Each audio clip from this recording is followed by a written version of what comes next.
So we know that parents always want what's best for their children. And media is something that is all around us all the time and that our children are constantly exposed to. So, as a study of psychology and behavior for the past 5 years, I have learned a lot about something that happens just about every day in a lot of households. And that something is violent video games. Violent video games are something that happens in most everybody's home, and children play them for recreation or relaxation, and parents just don't know much or enough about them. So it's important for a parent to know this because it's helpful for you to know about the decisions and the things that your children are watching and partaking in every day. So parents should limit their child's exposure to violent video games. So the first thing that I'm going to talk to tell you why parents should know these things and why parents should limit their child's exposure to violent video games is because violent video games caused increased aggression in thoughts and behavior. Nicholas Carnegie and Craig Anderson did a study on some participants where they had increased aggressive thinking after their participants played a game in which violence was rewarded, meaning that they played a video game, and in this video game, the violence was rewarded in some way. And afterwards, they took a survey, and the survey showed that they had increased aggressive thinking, meaning they had a more tendency towards violence or some sort of aggression in particular situations. And this is the case with most, if not all, of the violent video games that are on the market today. Violent video games are meaning that they're rewarding the violence through points or progression or some type of award in the game in order to win the game. So ever since the Columbine shooting in 1990, there has been a lot of research done about this through the aggression caused through exposure to violent video games, and it's been ongoing. And as violent video games become more and more popular, we've seen a lot more school shootings since that awful Columbine incident. There is some correlation, but again, I'm going to be the first one to tell you correlation is not causation, but it is something that we should definitely look into, particularly as parents wanting to help our children be able to have the best outcome that they can possible. And according to the American Psychological Association, high levels of violent video game exposure have been linked to delinquency, including fights in school and free play amongst even elementary school children. So when we're thinking about limiting the exposure to violent video games of our children, this is something that is really important to think about just because of the increased aggression causing even more fighting in school and delinquency amongst teenagers. Another reason that parents should know more about this is because the rating systems are different than they are for television or movies.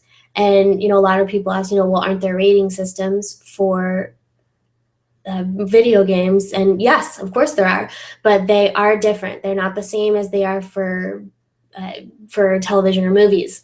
So a lot of parents just don't know as much about them, about the video games and particularly the ratings. So they tend to kind of correlate them with the movie ratings that are out, but they are just not the same.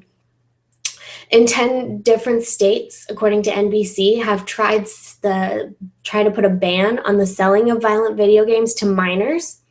And all of these bans and laws were deemed unconstitutional because of expressive freedoms.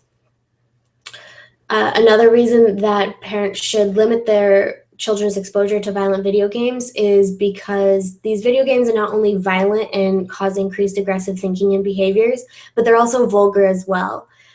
So I decided to give it a shot myself, and I played some of the video games that are considered violent and often used as examples. I played Grand Theft Auto, which is a game in which you're pretty much, I kind of gathered, I didn't play it for very long, and I played a really old version of it. I know there's like 7 or 8 or something like that out now, but I played one of the older versions of Grand Theft Auto, and they basically have you running around doing, I call them quests, but that sounds nerdy, but a quest to do something where you are stealing something, or, and they have you beating a lot of people up, and you're even going to, inappropriate places like strip clubs and things like that. So with Grand Theft Auto, not only are you doing violent behaviors, but you're also in places that are just inappropriate, particularly for children. Another game which is very common is called Call of Duty. This game has you killing people just in a war type of situation, and this kind of goes along with the games like Halo, Battlefield, Destiny. These games are some newer ones, and they have you killing people for reward again. And not only that, but like with Call of Duty, I haven't played any of the other games, but with Call of Duty, there are swear words that are programmed into the actual game. And not only that, there are also people that also play the games who you can actually hear them over the internet through things like Xbox Live and things like that, where you can actually hear the other people playing the game the same time as you. And a lot of people do say vulgar things and use swear words, but the swear words are even programmed into the game, so there's not really much you can do about that as a parent. So this vulgarity, the reason that parents should limit this exposure to their children is because the vulgarity desensitizes teens and children. Basically, it makes these things more commonplace. It makes them seem more okay, and children are more apt to do it. So in conclusion, violent video games reward aggressive behaviors and encourage aggressive thinking. It desensitizes children to the acts of violence and also to vulgar language and acts. And so parents should limit their children's exposure to these things because we want our children to have the best outcome that they possibly can and to become fully functioning, law-abiding members of society.